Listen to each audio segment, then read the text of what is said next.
अस्सलाम वालेकुम। Standard 9 subject maths chapter number 1 संख्या पद्धति पार्ट 9 में हमने सीखा था साधु रूप आपो छेदनो समीकरण। ये मैंने आपको मश्क हल करवा दी।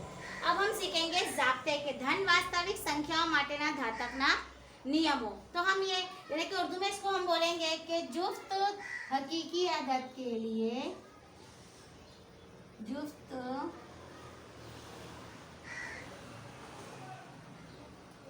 हकीकी आदात के लिए कुव्वतों का उसूल। कुव्वत का उसूल तो हम ये हम 9वीं क्या 8वीं में हम ये सीख चुके हैं कि हकीकी आदत के लिए कुव्वत के उसूल। अभी मैं आपको लिखाऊंगी तो आपको याद आ जाएगा। तो हमको पता है कि ए की कुव्वत m क्या दिया है ज़रब ए की कुव्वत n। याद आया आपको? ये 8वीं के अंदर आपके हिसाब के अंदर आता था।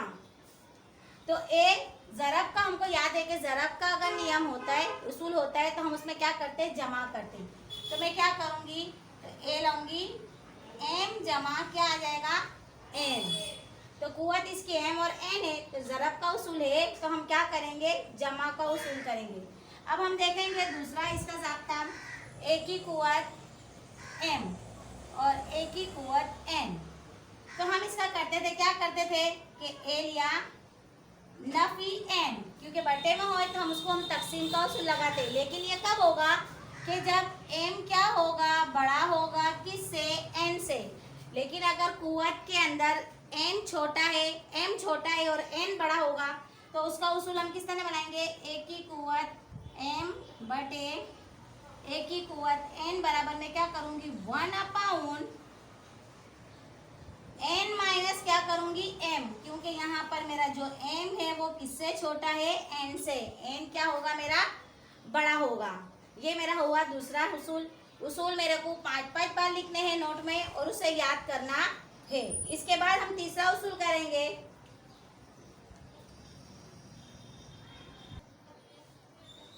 इसके बाद का उसूल हमारा होगा कि अगर a की कुव्वत m बटे a की कुव्वत n बराबर करके क्या कर देंगे हम a यानी कि m किसके बराबर होगा n के। अब इसके पहले मैंने आपको जो उसूल समझाए थे वो क्या बताया था कि m की a की कुव्वत m a की कुव्वत n बराबर करके मैंने क्या दिया था कि m जमा 1 दे सॉरी m माइनस n। तो मैं इसका एक एग्जांपल कर बता देती हूँ कि टीचर कहेंगे कि ये बड़ा है और छोटा है। लेकिन ये कब होगा कि m बड़ा होगा n से। तो फर्ज करो कि मैं आपको एक मिसाल देती हूँ कि मेरे पास 7 है तो 7 की कुव्वत में कितनी ले रही हूँ 5 बटे 7 की कुव्वत में कितनी लेती हूँ 3 से। तो ये जो मेरा है ना ये मेरा m है और ये जो है ये मेरा n है। तो हमारे को पता है कि तकसीम है नफी का उसूल आएगा। तो मैं क्या करूँगी 7 5 माइनस 3 देखो आया मेरा 5 माइनस 3 यानी कि m बराबर मेरे पास कितने हैं 5 है और n बराबर कितने हैं 3 है। तो इधर ऊपर m होगा नीचे n होगा यानी कि ये है याद रहे। तो 5 में से 3 जाएंगे तो कितने बचेंगे 2 तो 7 की कुव्वत 2। लेकिन अगर n छोटा है ये भी एक मिसाल बता देती हूँ मैं आपको दिखाई पहले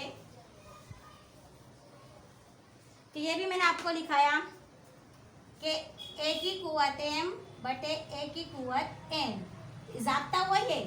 लेकिन यहाँ पर मैंने क्या कर दिया था 1 बटे n माइनस m है ना। तो एक आ गया ज़ाब्ता तो वही है। लेकिन मैंने ये आपको बताया था देखो कि m छोटा होगा n से। तो मान लो कि इसकी भी एक एग्जांपल लेते हैं कि 7 की कुव्वत तो 7 की कुव्वत में कितनी रखूंगी 5 रखती हूँ बटे 7 की कुव्वत कितनी रख देती हूँ 8 रख देती हूँ। तो ये मेरा क्या है m है और ये क्या है मेरा n है। देखो तो n बड़ा है तो मैं क्या करूँगी ज़ाब्ता ये है मेरा तो रहूँगी मैं बराबर करके 1 बटे 7 लिया क्योंकि a बराबर मेरा 7 है और 8 माइनस 5 यानी कि n माइनस m। तो देखो n बराबर मेरा 8 है और m बराबर कितना है 5 है। तो 1/8 में से 5 जाएंगे तो कितने बचेंगे, 3 बचेंगे। तो 7 की कुव्वत कितनी हो गई, 3। अब उसके बाद ये मैंने आपको लिखाया, इसके बाद क्या आएगा चौथा।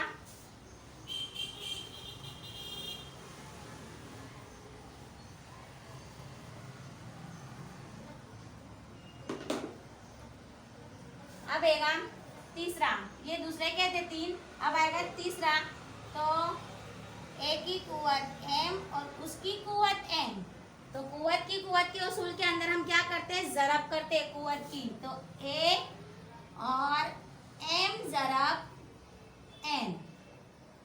फर्स्ट एग्जांपल में बताती हूँ आपको कि मान लो कि मेरे पास है 3, उसकी कुव्वत 2 और उसकी कुव्वत है 4। तो मैं 3 लूंगी, 2 ज़रब क्या कर दूंगी, 4 कर दूंगी। तो 2 चौक 8, यानी कि 3 की कुव्वत कितनी हो गई, 8। इस हिसाब से हमको हल करना है। इसके बाद है चौथा, ए बी और उसकी कुव्वत m। देखो a और b है, यानी कि m की कुव्वत, a की कुव्वत m पर भी लागू है, यानी कि m दोनों के ऊपर लागू है। तो हम क्या करेंगे, a की कुव्वत भी m ज़रब b की कुव्वत भी कितनी, m। इसका भी एक एग्जांपल बताऊं मैं आपको। मान लो कि मेरे पास 7 है, 7 और 3 है, 7 ज़रब 5 है। चलो 7 ज़रब 5, उसकी कुव्वत 2। तो ये 2 जो है, ये 2 7 पर भी लागू है और 5 पर भी लागू है। तो 7 की कुव्वत भी 2 ज़रब 5 की कुव्वत भी कितनी हो जाएगी, 2, यानी कि दोनों के ऊपर लागू है। अब इसके बाद आएगा पांचवा,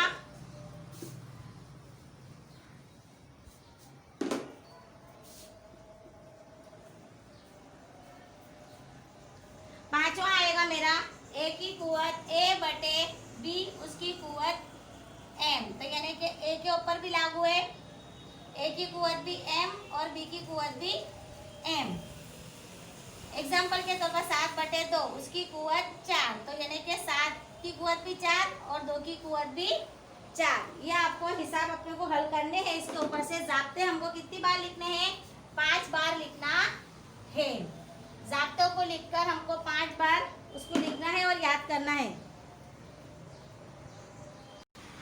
चलो अब मैंने आपको ज़ाब्ते लिखा है, अब ज़ाब्तों के हिसाब से हम मिसाल हल करेंगे।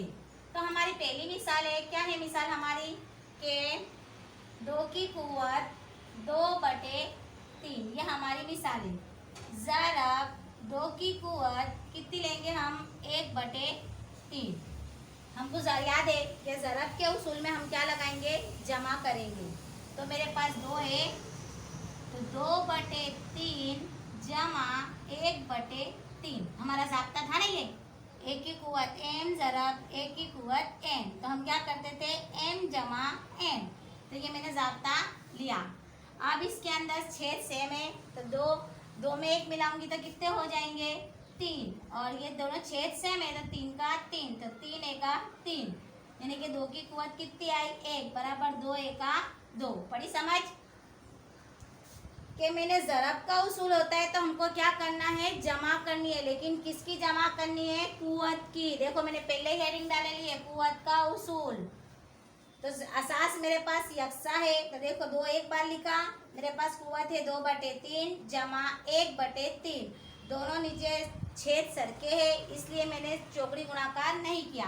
2 में मैंने 1 मिला दिया, तो 3 और 3 का 3, 3 को 3 से तकसीम दूंगी तो 3 एका 3, यानी कि 2 की कुव्वत कितनी आई मेरे पास, 1। तो 2 की कुव्वत 1 बराबर 2। अब इसके बाद का हिसाब हम हल करेंगे।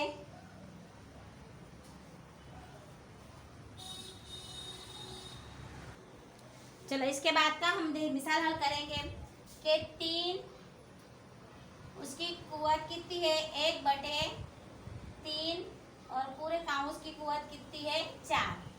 तो हमको क्या करना है, कुव्वत के उसूल का याद आया कि a की कुव्वत m और उसकी कुव्वत कितनी होती थी, n। ये हिसाब में आपको ज़ाब्ता लिखाया है। तो m ज़रब क्या करेंगे, n करेंगे, तो हमारा a बराबर क्या है, 3 है।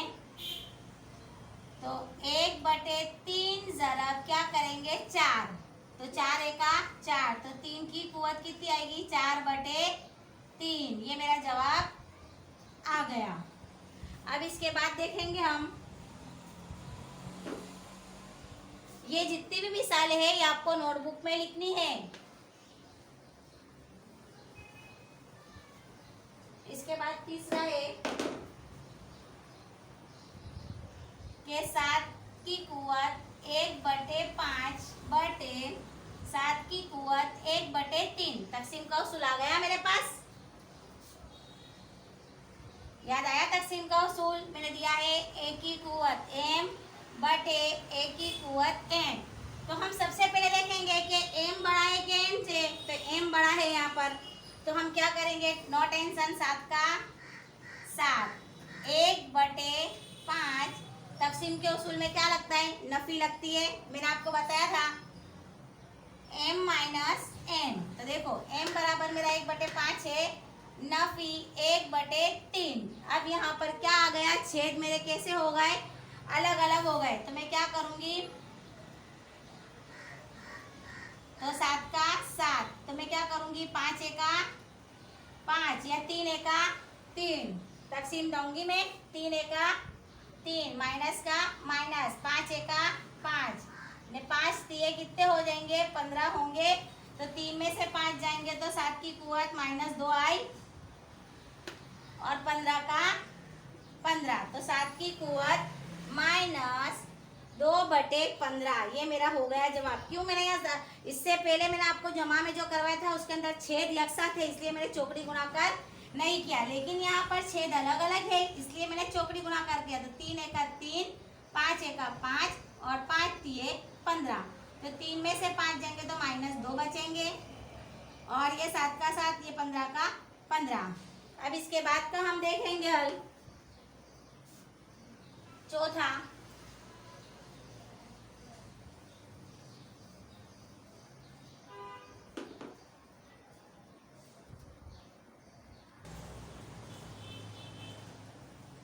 चलो इसके बाद तो हम देखेंगे हिसाब नंबर 4। तो हिसाब नंबर 4 के अंदर देखेंगे कि उसके अंदर है 13, उसकी कुव्वत 1/5 ज़रब 17, उसकी कुव्वत 1/5। अब यहाँ पर कुव्वत यकसा है लेकिन असास कैसे है, अलग अलग है। तो हम क्या करेंगे, बहुत इजी है, 13 ज़रब क्या कर देंगे, 17 कर देंगे और दोनों की कुव्वत सेम है इसलिए हम 1 क्या कर देंगे, 5। अब हम क्या करेंगे, 13 और 17 की हम क्या करेंगे, ज़रब देंगे। तो 13 और 17 को हम ज़रब देते हैं, तो मैं ज़रब दे के बताऊँ आपको, 1 और 7। सबसे पहले हम क्या रखेंगे यहाँ पर 0, 1 तिये 3, 1 एका 1, 7 तिये 21 का 1, हासिल चढ़ी 2, 7 एका 7, 8 ने 1 9। जमा करेंगे हम, 1 का 1, 9 ने 3, 12 का 2, हासिल आई 1, 1 ने 1 2। मेरे पास कितना जवाब आया, 221। 221 की कुव्वत हम कितनी रख देंगे, 1/5। ये हमारा हिसाब हो गया। अब इसके बाद के जो हिसाब है तो मैं आपको जो मश्क है अपनी किताब में देखेंगे कि वो मश्क है, तो वो मश्क आपको होमवर्क में करनी है। तो मश्क के अंदर बहुत इजी हिसाब है, अगर जिस बच्चे को भी नहीं आता हो वो बच्चे मेरे को पूछ सकते। स्वाध्याय 1.6 हमारी होमवर्क है, मैं आपको दूंगी वर्कशीट के अंदर, तो आपको करनी है स्वाध्याय 1.6 मश्क 1.6 आप लोगों का होमवर्क है। तो यह सवाल मैं आपको दे दूंगी तो आपको नोटबुक में हल करनी है। और इसके बाद ये जितनी भी मैंने मिसालें हल करवाई और ज़ाब्ते जो लिखा है वो ज़ाब्तों को आपको कितनी बार लिखने हैं, 5 बार लिखने हैं और ये मिसालों को भी हर अपनी नोटबुक में लिखना है।